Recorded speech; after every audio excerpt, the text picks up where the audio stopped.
All right, ladies and gentlemen, it looks like Prydwen is back at it again with another overview of the tier list updates coming in the second half of version 2.4, and we are here for all of it. So why don't we just go ahead and get ourselves started with the changelog, because we've got the addition of a brand new spanking 5-star unit, Lupa, into the game, and we've got to see how the cookie crumbles when it comes to her overall meta outlook. So with that, let's go ahead and get started with the change list on the 3rd of July, 2025. This time around with Lupa's release, not too many changes outside of the characters she works with, but we did reinvestigate some older characters' performance. So a little bit of like some spring cleaning in the summer happening over here. Reevaluation of older characters while also, of course, evaluating Lupa. So let's go ahead and see what else they have. Small teaser. We're working on toggles that will factor in limited weapons and S0 versus S6 for 4 stars. Expect that to roll out soon. Oh boy, I really like this one, because there are a lot of characters that in my mind have their performance elevated quite significantly from having their signature, and that's more so due to the unique design of their kit. The biggest example of that is of course going to be one of Lupa's best partners, Brant. Due to his heavy reliance on ER and not having a signature available for the ratings because of how uniquely he scales, I do believe bumps down on his potential power outlook quite significantly. So yeah, that should be a very interesting thing that they have in store for us. I'm glad that they're putting this in. Now, let's get into the ToA changes. Lupa added as a tier 0.5 hybrid. Lupa is definitely a much needed buff to Chang Li and Brant for more casual players. While the two were already working brilliantly in quick swap, both sporting playstyles closer to hybrids than DPS, Lupa is the final piece of the puzzle that Brant Chang Li needed, not only for an easier time performing well, but also for quick swap enjoyers who want to take the team to its limits. This is 100% true. Lupa enables one of the most casual friendly playstyles possible for Chang Li. I would say Brant's playstyle isn't really that inherently crazy or difficult anyways in the first place, but if Chang Li was being played just as like an actual DPS that just enters the field and then does her rotation, she wasn't really doing that much damage. But now with Lupa coming in with her own personal contribution, Brant coming in with his healing as well as his actually high damage, then the whole Chang Li trio actually becomes a very high damaging team with Chang Li, Lupa, and Brant. But if you don't have Brant, just Chang Li and Lupa together, I'm gonna be honest with you, Chang Li and Lupa, just the two of them together, suck. And there's a lot of people in my chat, right, that are complaining about her, how she feels, because they don't have Brant. All they're doing is they're running Chang Li and Lupa together, and without a third fusion to provide sustain and kind of like complete the trio, the Three Musketeers, the team kind of sucks. You can play Brant, Lupa, and then like Encore. You can play Brant, Lupa, and like Chisha, but the main thing is having Brant. So that's just something to keep in mind. The trio is looking really solid, and while it's not game-breaking like Cartithia's sheer nuke potential, mostly due to Brant and Lupa's weapon limitations on our tier list, and this is probably why they're doing it, guys, if Brant and Lupa have access to their signature weapons, they might just be bumped up to tier 0. Just something to keep in mind. We deem its performance to stand around tier 0.5, hence why we're placing Lupa there. Now we got Chang Li being bumped up. Chang Li, tier 1 to tier 0.5. Expert plus 2 changed to expert plus 1. In the past, Chang Li was rated lower, but if you played her really well, she could be bumped up 2 ratings. Now her baseline difficulty has essentially decreased, and you don't need to play as sweaty to get her to tier 0 performance. Very similar to Lupa's placement, as we consider Chang Li and her new best team being her trio with Lupa and Brant. It's however worth noting she retains her expert tag, potentially allowing her to slide into tier 0, because Chang Li's potential as a quick swap dual DPS in any team, including her best in slot team with Brant Lupa, hasn't changed. Still, it's a highly recommended playstyle for the more experienced players out there. Note that her expert factor changed due to her baseline ranking being higher now. Overall, she's no weaker at expert than before, and she was already at the top in expert, so nothing really changes here. Now we got Brant being bumped up to tier 0.5 as well. After a while player feedback, he's finally in tier 0.5. Not having Brant's weapon is still a huge deal, which our tier list is definitely factoring in, because otherwise, Brant would be tier 0 at this point. Not pre-watch, by the way. But with Lupa's release, Brant finally gets the bump he needed to reach the Apex bracket. And so, yeah, I think them putting in SIGs is definitely a good choice because signatures in Wuthering Waves are so much easier to acquire than other games, and most players will end up picking up a signature because at the very least, what you have available every single patch is something like this, ladies and gentlemen. You can actually go into the item exchange and go into the Coral shop, right? You're going to be able to get 7 of these every single patch. And if you've been a day 1 player and you essentially have not, let's just say you just haven't pulled on the weapon banner at all, you will have gotten a free weapon already just from redeeming these every single patch. That's just it. And so naturally, right, if you do win some 50-50s and you have some pulls to spare, like, you know, happens for, you know, most people, then yeah, they usually pick up the weapon on the side. So I think being able to get a judge of those rankings in the tier list is just something that helps out a ton. Now, let's look at some of the other rankings that have moved. Chisha, tier 2 to tier 1.5. Along with Lupa's release, Chisha is finding herself a niche too. While she's nowhere near the level of heavy hitters found in the tier above her, teams like Chisha, Brant, and Lupa work wonders with her and allow her to squeeze her way into tier 1.5 as a good replacement to the premium fusion characters if you don't own them. Yes, Chisha is actually a great slot in and replacement for Chang Li, but as you'll notice, Brant Lupa is the connection that you'll be seeing very often for, like, these sort of top-performing teams. Now we have Chakona as a DPS. She's been knocked down a little bit. After further testing in ToA, DPS Chakona is definitely not performing to the level of tier 1 DPS characters like Jian. Thank God! While her performance in WhiWa is unquestionably high and the playstyle is perfectly viable in ToA, seeing as she isn't compared to the big premium DPS units in T1, like Jian or Zhang Liao, an unfortunate drop for DPS Chakona was warranted. But worry not, she's still one of the best hybrids in the game.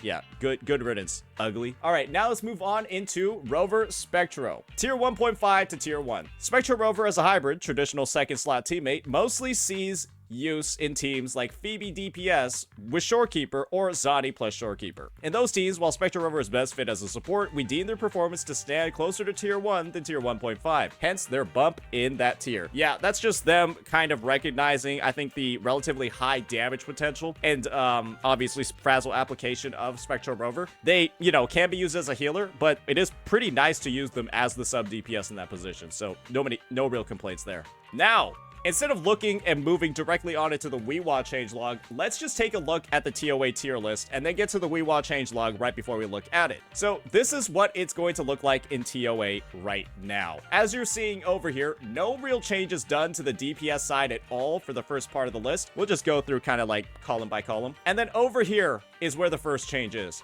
Chakona used to be a tier 1 DPS, and now she got moved down, while Chisha instead moves up. And so this is really a bunch of Lupa's impact actually doing a lot for her. Lupa in conjunction with Brant. And unfortunately, without the ToA buff that greatly gave her like 20% attack and like 40% crit damage, I feel like Chakona's damage just kind of really isn't there as a solo DPS. But you know, I mean, with an ultimate like that, right? Yeah, why are you trying to play her as a DPS anyways? So it's just, I guess, recognition that she's not that good at taking up all that field time. Now we got X tier 2 over here. Calcharo is still there. I'm glad that Prydwen didn't factor in too much Lupa's weapon on him, because I don't think it's that crazy good. I don't think it changes a lot of stuff for him. It makes his Chang Li quick swap comp okay, but it's like, it's still Calcharo. And then we got tier 3 over here, Alto and Ling Yang. Bit of a fast coverage of the DPS side today. It's because nothing has really changed in these first couple of categories at all since the last update. Now, let's get into the sub DPS part. And this is where stuff gets a little bit spicy. So, of course, we're going to have Chakona, Phoebe, Sanhua, and Jeja up here, and that's just because they all have a combination of relatively fast rotation times, and they're also some of the best supporters in the game for some of the best teams. Now, we got this lineup over here. We've got Brant, Chang Li, and Lupa all in tier 0.5, and this is the reality of the situation. Most of these characters are only in tier 0.5 because of the fact that they don't have access to their signature weapons. And their other options outside of their signature are not particularly good or synergistic with the unique stuff that their kit provides. Namely, Brant not having a high ER weapon outside of his signature makes reaching his kit's thresholds very difficult. And then Lupa's massive ability to support fusion is sort of tied, or part of it is tied to her weapon. And it's also the only weapon in the game that gives liberation damage bonus, which is her main damage type, and she doesn't have like a good standard option to go for that really synergizes well with her kit. So yeah, I can see why they're all here, But I do believe, especially characters like Brant, and I'm glad Prydwen recognized it themselves, if you have him on a Sig in full build, he literally is, I think, in my opinion, the most well-rounded character in the game. And unfortunately, I think his current placement doesn't actually do justice to how good of a character he actually is. I think Changelog being here is fine, but yeah, her ceiling has definitely, or her floor for her damage performance has definitely raised significantly as a result of Lupa getting added to the game. And then we got Mortifi holding the fort. We got Rosia in tier 1. I think she's so clunky she could be bumped down. Yeah, I've gotten hit out of so many tornadoes and so many bounces with this character. I don't even want to play her anymore. Spectre Rover moving up. I do think Cantarella still needs to be bumped up to tier 1. I can get Yinlin being in tier 1.5, but Cantarella being down here is crazy. I'm going to be real with you. I don't think she's that bad. I think she could go into tier 1, guys. I'm still saying it. And then Taochi, Yang Yang. Maybe Yang Yang could be bumped up as well. Like a little bit like this. I still don't think she's that bad. And then these bums over here still makes a ton of sense. All right, now we got the support category. Verena Shorekeeper, woohoo! And then Arrow Rover and Spectre Rover. Maybe Spectre Rover could be bumped up. And then Baija, Yohu, Yanwu. Theoretically, they could put Brant over here because Brant actually has some of the best sustaining abilities in the game, but I'm not super sure if they want to because he also deals a fuck ton of damage. So, I mean, I guess the thing is that bro is, without a doubt, he makes your team one of the most survivable ones ever. Like, if we're talking about it from the pure sustain role, he might be the best one in the game. So that's like just a part of, you know, the differentiation we might have to think about over here. But yeah, he definitely does have, you know, that solidified only single use outro skill, not to the entire team. All right. Now let's move on to the Whimpering Wastes changelog. Lupa, added as a tier 0 hybrid. Now that Lupa's around, the fusion team has undeniably become pretty crazy in WhiWa. Brant doesn't need a signature weapon to clear waves of enemies thanks to Lupa's buffs, and Changelog has always been amazing in the mode. And Lupa herself does potent AoE damage that can take out enemy waves too. Overall, thanks to their sustained DPS across all their rotations and the fact that all of them have a lot of AoE, the fusion premium 5-stars all find themselves in a top tier spot, which you'll see below. Brant, bumped up. Changelog was already tier 0 thanks to her flexibility, but Brant now gets a turn since Lupa is released. Like mentioned before, Lupa's outro and kit buffs are enough to take out enemies without his signature weapon thanks to his Forte Anger's hitbox lingering across several waves. Yeah, you can blow up like 2, 3, 4 waves in one go with him. As he already had great capabilities in conjunction with Changelog, now that Lupa's also there to buff him, he warrants his placement in tier 0, no doubt. Yeah, Lupa provides a lot of buffs. And when Lupa has her weapon, even more buffs.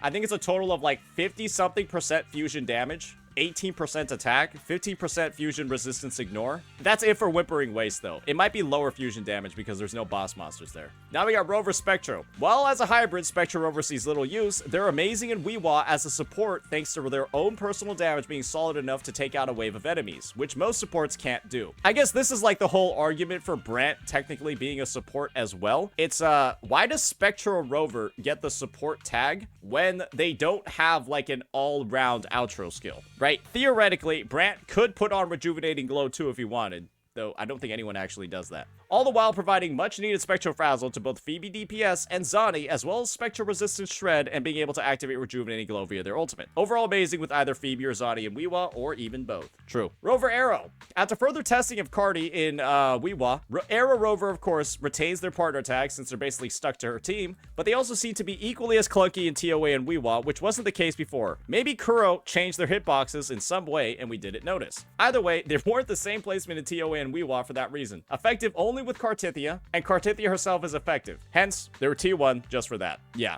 Arrow Rover, outside of Cartithia teams, absolutely useless. Fair to say. Yinlin's getting bumped down. Unfortunately for Yinlin, she finally will stick in tier 1.5 in both game modes for hopefully a little while due to the hybrid competition getting fiercer and fiercer over time, but also the lack of signature weapon on the tier list criteria is greatly impacting her performance. She has tier 1 level performance with Stringmaster, which is still kind of bad to be honest, and without, she doesn't deal enough damage to clear waves of enemies reliably, and regardless, she works with characters that are rarely used in the mode, which is why we dropped her down. I think that's fair. Now let's take a look at what the entire list is looking like now that we're past the changelog. And so, let's start breaking down the columns.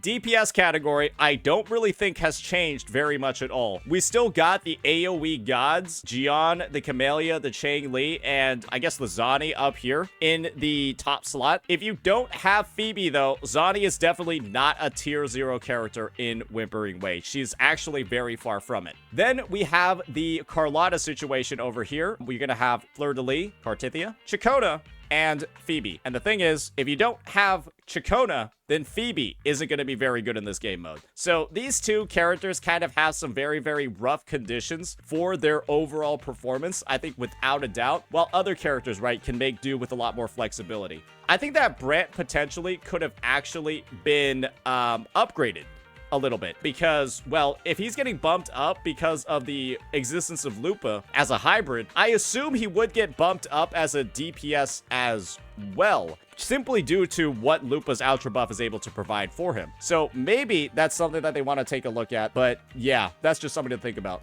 Then we got Havoc Rover, Zhang Liao, Jinxie, Encore. Yeah, these two characters are really fucking hard to play properly in the game mode. It's not really worth playing them compared to other units, but they will get the job done if you take the time to learn. Shisha just sucks ass, and then Calcharo is, well, he's got some of the most limited hitboxes in the game despite being AoE. And Ling Yang just feels like you're fighting on top of a river of molasses when you play him.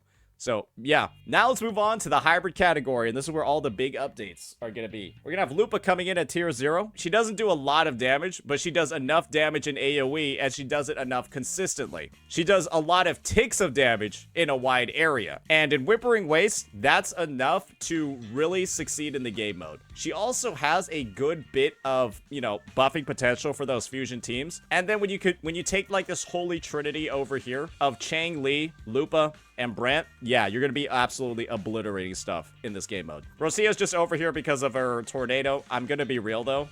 I think Rosia maybe could actually be bumped down. I know people are always talking about how amazing her AoE potential is, but recent spawns in the WhiWa game mode have been so bunched up that you don't feel like you need grouping sometimes, depending on the team that you're playing. Like, a lot of the enemies will actually not move at all from where they spawned. And for Rosia, it feels like a lot of her value was dragging enemies together that were grouping. But if they're already grouped, half of her value is like gone. That's just my take from the last couple of WhiWa rotations that we've had. It doesn't feel like she's that much of an asset. Now we got Mortifi over here. Yeah, because he works well with Jian. Then we have Chakona because she just has actually way more. I feel like she has more grouping than Rosia that actually feels better to use. That's just my opinion. And then we have Phoebe over here because she enables Zani. Yang Ying has grouping too. Jedge is only here because of her synergy with Carlotta. And then Cantarella's in tier 1.5. Oh, Jesus. Oh, Jesus. Is she really that bad?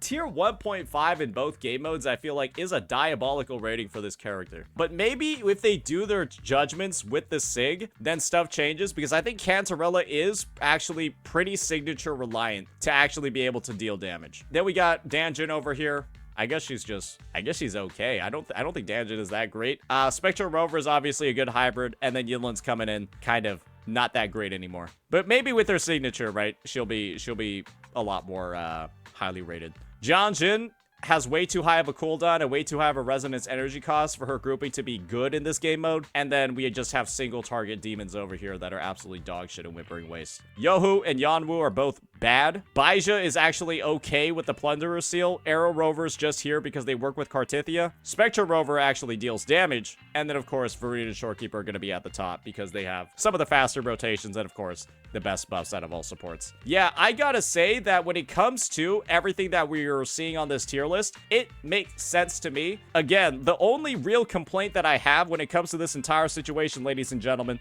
is whatever the hell is going on with Cantarella. Because while I do complain about this character, it's mostly due to the fact that I feel like she feels like shit to play. I don't feel like she's actually this much worse than all of these other characters that we're seeing over here.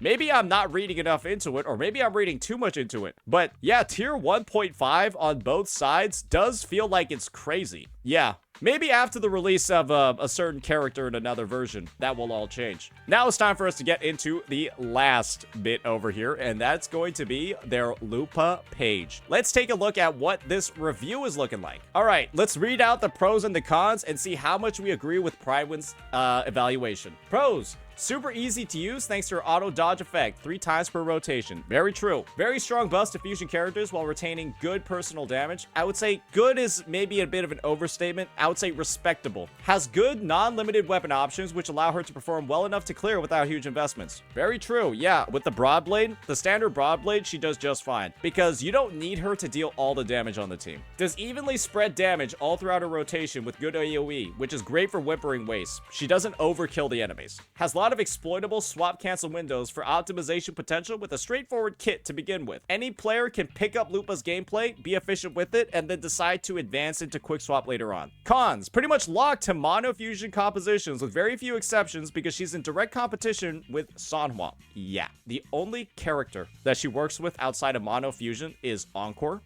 and Brains. And you can still use Sanhua with those two. Adding to the above point, takes a lengthy amount of field time despite being a buffer. May prove difficult to use with buffs that operate on shorter cooldowns, particularly Shorekeeper and Verena. This is why you have to do fast rotations with Lupa. This is why you can't necessarily spend a shit ton of field time with her, even if you're trying to play her as a main DPS, because her baseline rotation is already like 7, 8, 9 seconds. And to get her to be able to use like another skill, you have to actually attack for a very long time. She is kind of not meant to use her non-enhanced resonance skills. Her outro expires on swap despite wanting to act in the 3rd slot in her best teams and having lots of swap cancel windows. This means playing quick swap with Lupa is only worthwhile if you really know what you're doing. You basically have to sweat the fuck out of the rotation, build up resources on all 3 characters at the same time. I mean, you're doing that in quick swap anyways, right? And then like time stuff very, very well for this team not to be strictly worse than just Human Centipede outro skilling the team, right? Where it's just Lupa into Brant into Chang Li back into Lupa. Ideally operates in teams with 3 characters, including herself, that are highly built for damage. This means you need a lot of investment for this team to work. Guys, it's absolutely 100% correct. I will need crit ratios, ER, investment like this on all 3 of the characters. Versus, if you're just playing something like a Camellia team, you're just playing something like a Gian team, these are the only 2 characters that like need to be built on the team, right? The Shorekeeper, getting her to 230 or getting a Verena to 230 and then bumming out the rest of their stats is super easy, right? Gian, you can use a naked Mortifi, right? Just put him on Moonlit Clouds. Camellia, you can just use a naked Sanhua and just put her on Moonlit. I think she has a full Moonlit set. Yeah, that's a full Moonlit set. She does her job perfectly fine. Only 1 character on hypercarry teams to be built, but for this team not to suck ass, all 3 of them need to be built. If you have a character on this team that is like missing investment, you will feel it in your overall performance, and it doesn't feel particularly good. But when they are all built, right, you can get some great results. So yeah, this means extra investment is needed compared to current top tiers just to match their performance and not even outperform them. Not to mention the absurd cost and pulls that a full premium team built for damage represents.